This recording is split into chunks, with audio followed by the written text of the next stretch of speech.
पहला धमाका, दूसरा धमाका, तीसरा धमाका। एक ही सर्जिकल स्ट्राइक में हिजबुल्लाह ने फोड़ डाली इजरायल की 3 आंख।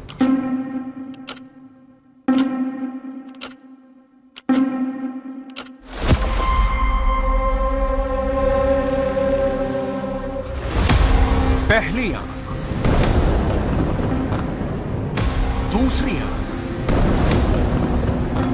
तीसरी आंख।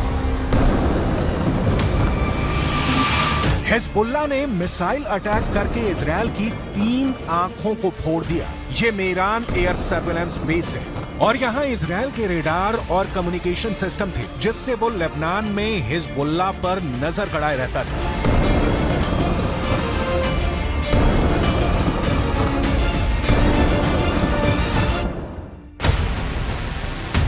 अब सैटेलाइट तस्वीर की मदद से इस लोकेशन को समझिए। लेबनान बॉर्डर पर यह है इजरायल की 3 आंख यानी 3 ग्लोब रेडार और साथ में है इजरायल के कम्युनिकेशन टावर। ये मेरान एयर सर्विलांस बेस है, जिसे तैयार करने में इजरायल ने अरबों रुपए खर्च किए थे।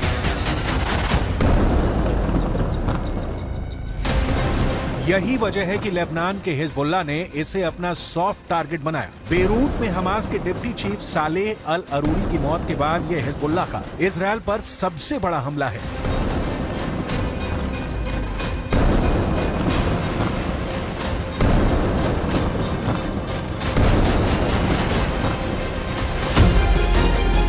यह इजरायल के बहुत ही सीक्रेट बेस पर बहुत बड़ा हमला है। एक तरह से हिजबुल्लाह ने इजरायल के सीक्रेट बेस को मिट्टी में मिला दिया है। अब तक डरा हुआ लग रहा था हसन नसरल्लाह, लेकिन अब लग रहा है कि शुरू हो चुका है अरूरी का बदला। इजरायल पर टूट रहा है हिजबुल्लाह। हसन नसरल्लाह को पहले बैकफुट पर देखा गया। अरूरी की मौत के बाद हसन नसरल्लाह की जुबान में वो तीखापन नहीं था जिसकी इजरायल को उम्मीद थी, लेकिन अब हिजबुल्लाह ने अपना सबसे खतरनाक अटैक करके इजरायल को सोचने पर मजबूर कर दिया है कि वो हिजबुल्लाह से कैसे निपटेगा। עדיין יש בג'באליה מחבלים, רק כעת הם פועלים ללא מסגרת וללא מפקדים. נתקלנו וגם ניתקל בירי רקטי ספורדי מהמרחב הזה. תקפנו אותו ונמשיך לתקוף ונמשיך להעמיק את ההישג באזורים האלה. זה דורש זמן. אין קיצורי דרך בלחימה בטרור.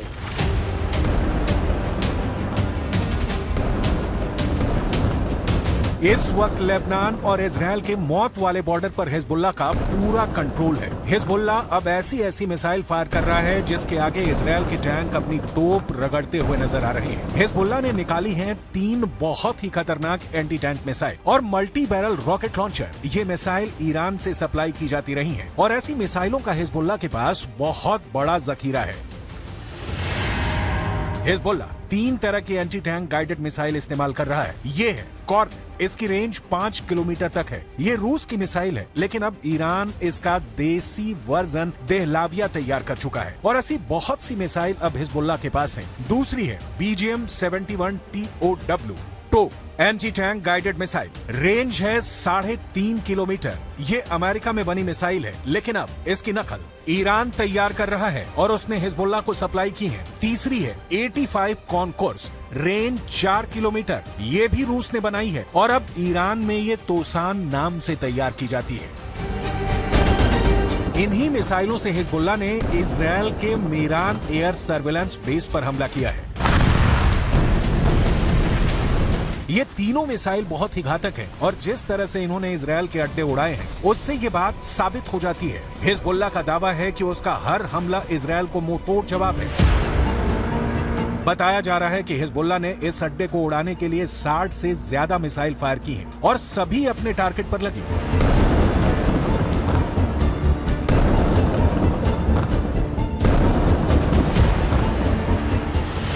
ये मेरान एयर सर्विलांस बेस के अंदर की तस्वीरें हैं, जिन्हें बहुत ही सीक्रेट माना जाता है।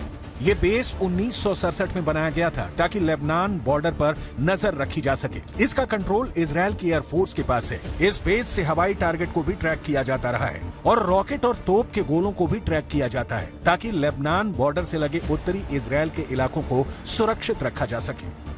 दक्षिण लेबनान और उत्तरी इजराइल के बीच जो बॉर्डर है वहाँ तनाव बहुत ज्यादा है। कब कहाँ बम फटेगा, कहाँ धमाका होगा, ये या तो हिजबुल्लाह जानता है या फिर इजराइल की सेना। वैसे यहाँ के लोगों को भी पता है कि बहुत जल्दी युद्ध का एपिसेंटर गाजा से निकलकर लेबनान तक पहुँच सकता है। यहाँ तैनात संयुक्त राष्ट्र की सेनाएं भी अलर्ट मोड पर हैं। लगातार पेट्रोलिंग हो रही है। हमास के डिप्टी चीफ सालेह अल अरूरी की मौत के बाद हिजबुल्लाह के सामने बस दो ही विकल्प है, या तो उसे मरना होगा या उसे मारना होगा। यही वजह है कि हिजबुल्लाह ने इजराइल के अड्डों को टारगेट करना तेज कर दिया है। इस वक्त पश्चिम एशिया में युद्ध की जो आग लगी हुई है, गाजा पर बमबारी के बीच हमास और इजराइल के बीच जिस तरह की टक्कर हो रही है, उसमें अब नया खतरा इजराइल और लेबनान बॉर्डर का भी है। यहाँ भड़के शोले अब युद्ध की इस आग को 10 गुना भड़का सकते हैं और अब दुनिया में सिर्फ 4 लोग इसे कंट्रोल कर सकते हैं। पहले हैं इजराइल के प्रधानमंत्री बेंजामिन नेतन्याहू, दूसरे हैं ईरान के राष्ट्रपति इब्राहिम रईसी, तीसरे हैं अमेरिका के राष्ट्रपति जो बाइडेन और चौथे हैं यूरोप से लेकर अमेरिका तक सबको हिला देने वाले रूस के राष्ट्रपति व्लादिमीर पुतिन। इस वक्त सबसे ज्यादा एक्टिव ईरान है, खासकर किरमान में आतंकी धमाकों के बाद ईरान ने हिजबुल्लाह और यमन के हूथी विद्रोहियों को चौकन्ना रहने के लिए कहा है। ईरान ने इन दोनों मिलिशिया तक पहले ही इतने हथियार पहुंचा दिए हैं कि अगर इजराइल ने गाजा पर बमबारी नहीं रोकी तो हिजबुल्लाह और हूथी दोनों इजराइल पर बम बनकर फट सकते हैं। ये बात नेतन्याहू भी जानते हैं। הנחתה את צה"ל לצאת למלחמה כדי לחסל את החמאס, להשיב את חטופינו ולהבטיח שעזה לא תהיה עוד איום על ישראל.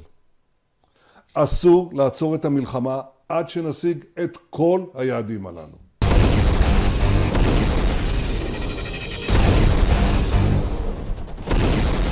जब से सालेह अल अरूरी को इजराइल ने ड्रोन स्ट्राइक में मारा है, तनाव बहुत ज्यादा फैल गया है। ये ड्रोन स्ट्राइक बेरूत के दहिया इलाके में हुई, जिसे हिजबुल्लाह का गढ़ माना जाता है।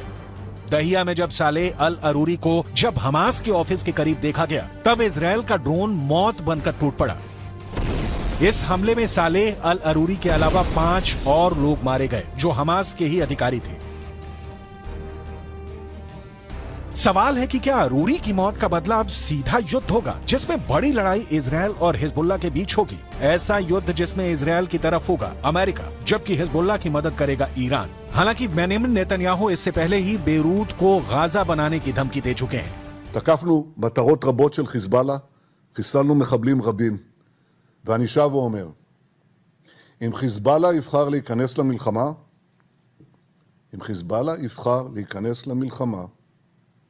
הוא יעשה את טעות חייו.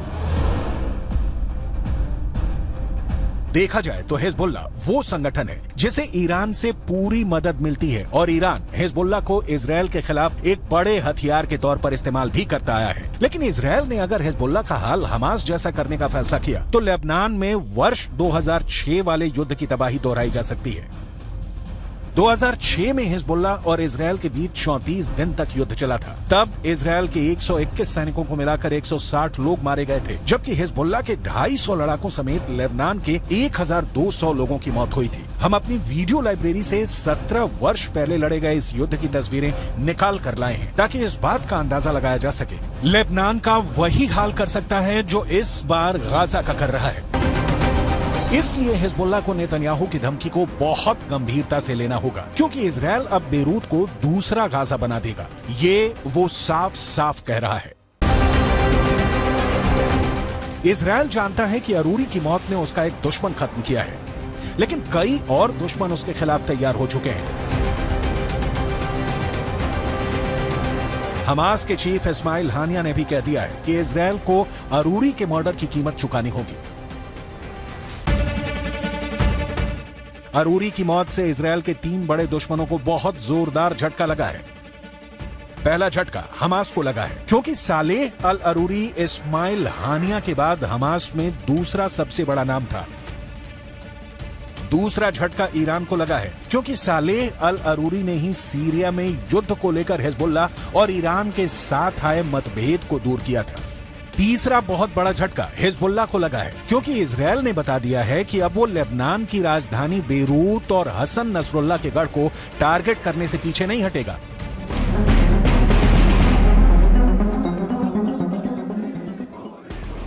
इस वक्त गाजा के बाद वेस्ट बैंक में भी युद्ध के हालात बनते नजर आ रहे हैं। सालेह अल अरूरी की मौत के बाद वेस्ट बैंक में प्रदर्शन शुरू हो गए हैं। सड़कों पर हजारों लोग इजरायल के खिलाफ उतर आए हैं।